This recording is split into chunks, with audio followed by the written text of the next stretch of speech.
ስለዚህ የኛ ጾም የኛ ጸሎት ያድነናል ብለን እናምናለን። የማን ቸርነት ነው? የእግዚአብሔር ቸርነት። እንደው ቸርነቱን ለሁላችን ያብዛልን።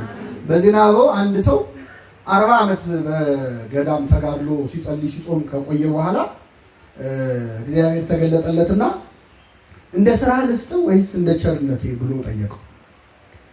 ሲጠይቀው አይ ቸርነትም እንኳን እዛ ዓለም ላይ ላሉት አድርግላቸዋል፣ ያድርግልን ለሁላችን።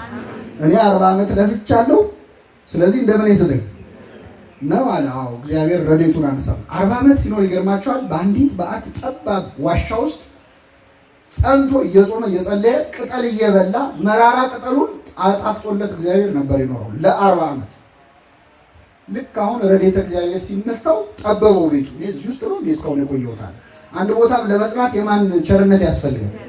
ጀምሮ ወኩሉ ዘገብረ ይፈጽም፣ የጀመረውን ይፈጽማል። ረድኤተ እግዚአብሔር ካለው ነው ሰው። እግዚአብሔር ካንተ ጋር ካልሆነ ጀምረህ አትጨርስ። ስለዚህ አንቀዠቀዠው ጸባ ፍልሰት ይባላል። አንድ ቦታ አለመቀመጥ መንቀልቀል ማለት ነው። ስለዚህ ውጣ ውጣ ውጣ የሚል ስሜት ተሰማው። ብር ብሎ ወጣ። ቅጠሉን ሲቀምሰው ይሄንን ነው እንደምበለዋል። ያጣፈጠለት እግዚአብሔር ነበር። ከዛ ወደ አንድ ከተማ ሄደ፣ እየዞረ መለመን ጀመረ። ርቦት ማለት ነው። እና ለምነንም እንዲሰጠን የሚያራራልን ማን ነው? እግዚአብሔር አልፈልግም ብሏል። ዞሮ ዞሮ ዞሮ እስኪ ደክመው ለምን መጨረሻ አንዲት ሴት ጋር ሄደና እባክሽ ብሎ ሲለምናት ከየት ነው የመጣው አለችው። ከገዳም 40 ዓመት ስጸልይ ቆይቼ አሁን ርቦኝ ወጣሁ አለ። ስንት ዓመት ቆይቶ? እግዚአብሔር ያሳያችሁ። 40 ዓመት ቆይቼ ርቦኝ ወጣሁ። 40 ዓመት ጸለይ ካለችው አዎ በል እንጀራ ሰጣለሁ፣ አንድ እንጀራ ስሰጥህ የ20 ዓመት ጸሎት ለኔ ይሁን አለችው። አስወደደችው አይደል? እንጀራው አንድ እንጀራ በስንት ዓመት?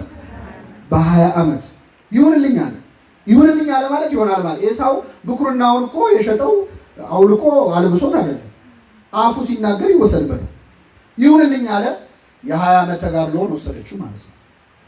ከዛ በልቶ ለመጠገብም የማን ቸርነት ያስፈልጋል? ከአንድ እንጀራ በላይ የሚበላ ይጸልይ። በነገራችን በእርግጥ አሁን እንጀራ እንኳን ሁለትም ይበላል፣ ችግር የለው፣ አይዟችሁ። ተመልከቱ፣ የሰውዬ በልቶ ባሰበት። አንድ እንጀራ ጨምር ያለ። አንድ እንጀራ ደግሞ ስንት ነው የሚሸጠው? 20 ዓመት ሸጠ፣ ገዛ ማለት ነው። 80 ቢል አንድ 4 እንጀራ ይበላ ነበር።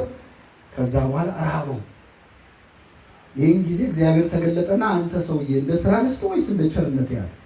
ኧረ ጌታ ወይ እንደ ቸርነት ስጠኝ፣ የኔ ስራማ ከ2 እንጀራ አላለፈችም ማለት